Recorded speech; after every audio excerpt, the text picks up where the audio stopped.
It is not weird to have a set about schools, have a lot of people who need guidance. Strixhaven is a little special in this, nonetheless, with their very special snowflakes. Let's look at some of these special people and why they need that much guidance. Of the 5 schools of Strixhaven, Silverquill perhaps needs the most guidance in their efforts to become important figures on their world. While other students have red passion and green endurance in their studies, Silverquill just has arrogance and sappy friendship and a lot of words. Still, instead of silencing their students, the Silverquill teachers shape their students' words. I believe these students should also learn about real feelings.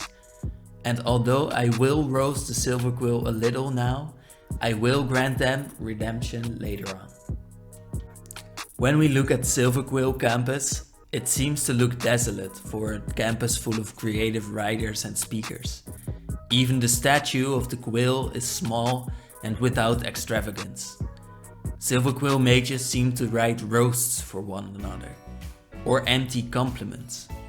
Because when we look at this campus, there is not much that seems to show love.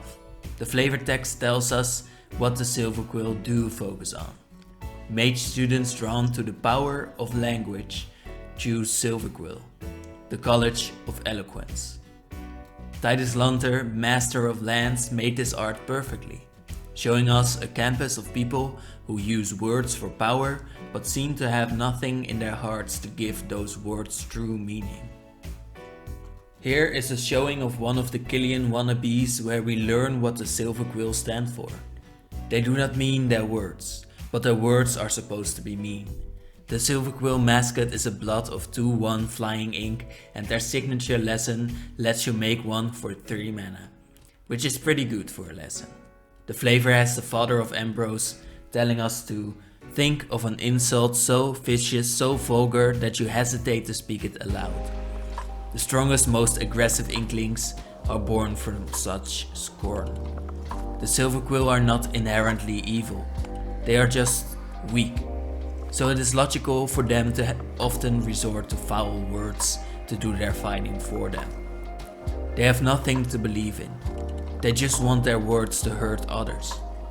Of course, every school of Strixhaven has 2 sides, but like we see in this multicolored card, the epitome of Silverquill magic is insulting someone else in increasing manners. I am not against insults, they have a way of teaching us what sides of us are noticeable to others. Still, when you hesitate to say something insulting, you are probably better off just keeping it in. I do like how Poppy the Inkling comes out in the art, and how the student's smile seems so alien and unlikable. I think Scott Murphy almost wanted to rebel against this flavor text, as we all should, because it is horrible in its essence. Billy Christian made another Killian wannabe. This one is also a Harry Potter wannabe because of the lightning bolt on his trousers. But we will not get into that today. We get to see a little bit more of the Silverquill weakness when this arrogant poet tells his mentor that he would be kinder to his peers, but he does not have any. He feels so above other students that he feels alone in his own stature. His wings do look amazing, but his stats belie that he is at least worse than Killian, who he so desperately tries to imitate. Even his flying costs your team life, showing us how little this student is worth in a game of magic. He can get in though. I think it is important to see arrogant people and their weakness, but also their strength. Even though you might want to brush past that for their demeanor, at least we could use them then. At most, we might be able to teach them something. That is partially why I said I think the Silverquill needs the most guidance. I have talked about this before, but guiding voice shows us the worst side of Silverquill, where they throw about empty compliments. Empty insults at least teach you. Empty compliments are just a distant way of forging allies for your own good. In this case, guiding voice lets you strengthen a creature for a little bit, and it will teach you also for a little bit.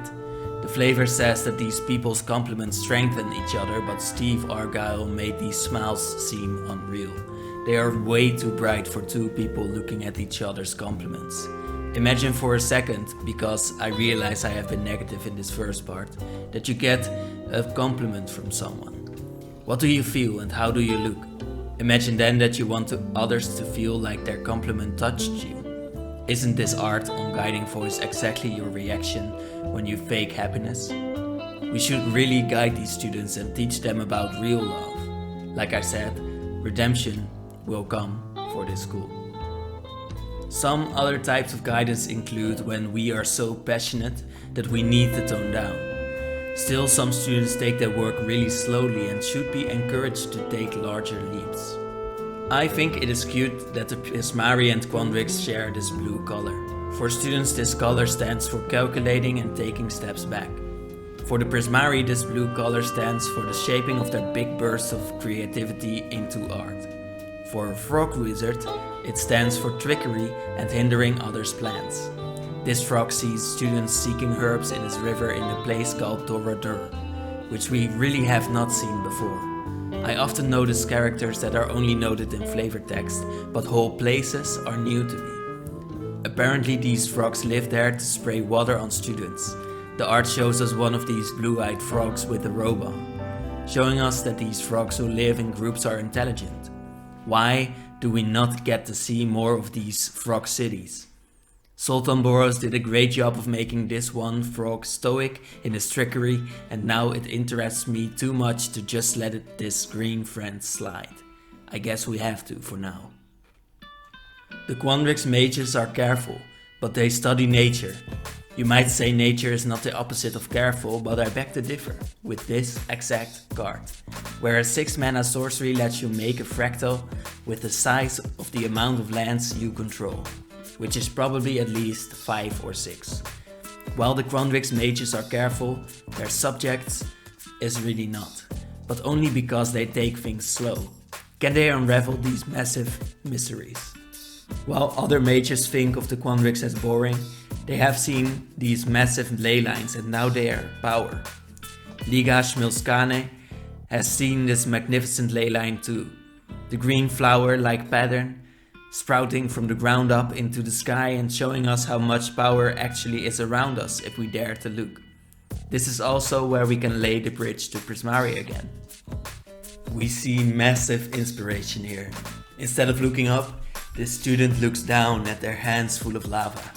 Where the two schools share their blue color, the Quandrix use their careful nature to look around them to nature. The Prismari also look around but use their blue nature to look within and to reiterate. These students, as we see from Pendursky's art, do not back down from finding inspiration in the strongest seeable earthly elemental powers. I love this Pendursky, especially because of this hungry look in the students' eyes. The puddle in the lava shows that this orc pulled this ball right out of the lava pool, and the splashing seems to indicate the roiling mind of the student as they imagine and form a picture of what this new art installation will bring to the world. Perhaps destruction even. The Prismari do not care as long as they can create, and it shows here. Where Quandrix would use their blue to hold themselves back, this Prismari student will use it to hold the fire that will let their art explode into the world. And like this, the Prismari dance through life, making great art, shows of their art, destroying their art, making it again and practicing their craft over and over. Expressive iteration shows us this process as we look at the top 3 cards of our library, get to discard one, use one right now in the heat of the moment, and save one idea for later. Prismari students dance in the tension between passion and perfection, because perfection needs passion and passion inevitably leads to perfection in many ways. Anastasia Ovchinnikova is one of the artists who shaped the Prismari, and making us a dance in just a small frame is a cool way of showing us Prismari freedom. Some students would have enough motivation to learn, but just need to be guarded against their own adventures. In Academic Dispute we see one Lorehold mage fight a Quandrix one. where apparently this Lorehold student is now angry because he was told that he was not original enough in his research. The card forces your opponent to block, probably because you taunted them. Taunting a Quandrix mage does not seem like an easy task, but so that shows the passion these students have for their beliefs. Still, it will not take too much time before a teacher will pull these two apart. This is needed because the students should eventually learn the value of each other's points of views. We are shown multiple times how valuable these interscholar connections can be. The art is a beautiful play with the evening sun seeming like a warlike sky and the Lorehold red pages streaming towards the solidified green shield of the Quandrix mage. This seems like a beautifully choreographed fight that is almost Silverquill worthy. This effigy is smoldering with rage, because some spirits share wisdom but others just get mad. This particular spirit got so mad that his own statue went up in blazes. Apparently, whenever a spirit gets excavated by an unlucky Lorehold student, this spirit starts shooting firebolts at them. This is why Lorehold guidance means that teachers need to protect their students. The Lorehold philosophy lets the students be very passionate about history. But history would sometimes like to be forgotten, and these students are sometimes just a little too nosy. I promise to get back to interscholar relations and why the Silverquill are not doomed.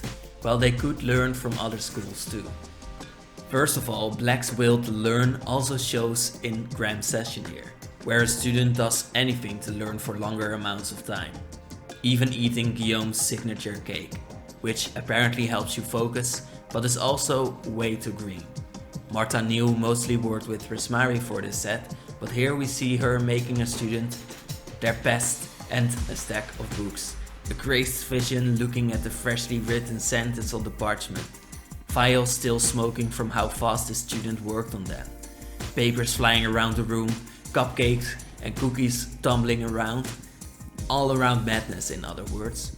A wonderful piece of art for a 2-mana sorcery that teaches you and gains you 4 life.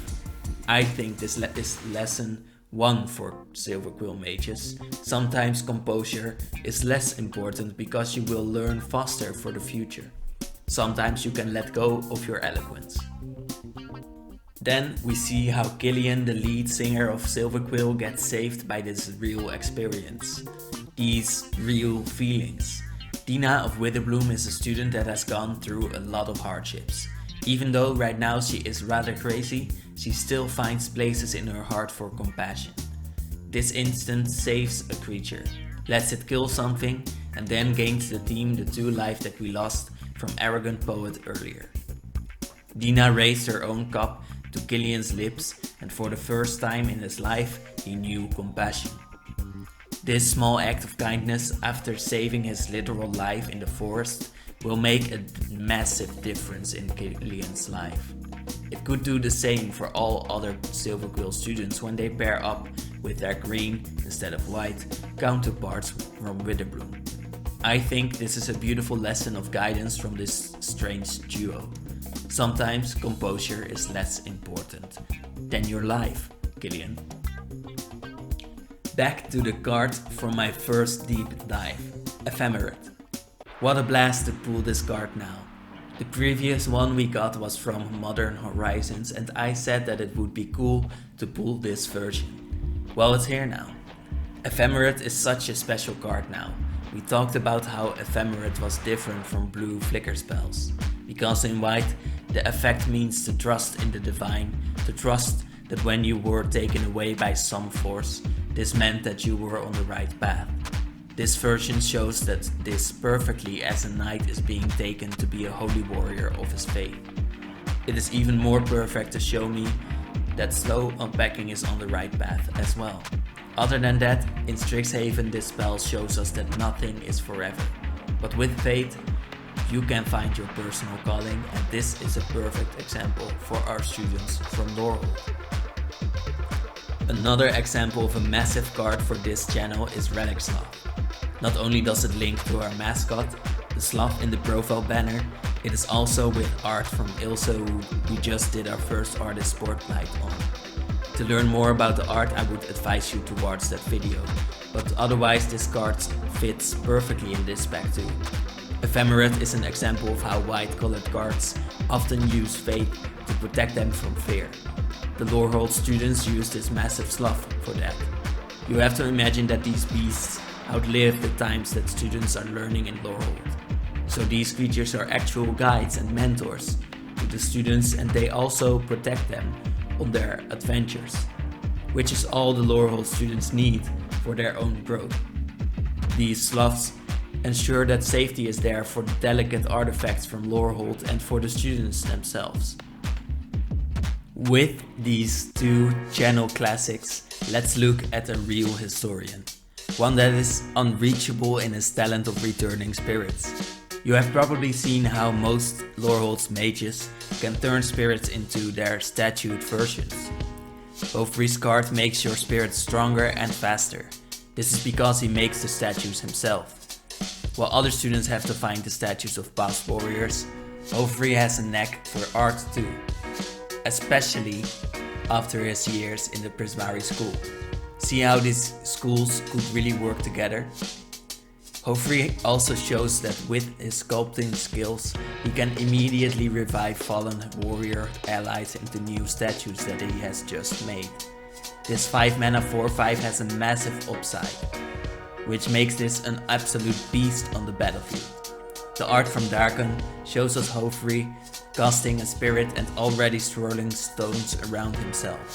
He stands in front of a small mountain or hill, as that is where this dwarf belongs, and can find the most power, or just the most stones actually. Fighting with Hofri is an honor, as he will definitely let you live forever if you fight for him. It is also a little weird to fight for him, as you will see your fallen friends immediately in the form of ghosts, which must be a little demoralizing too.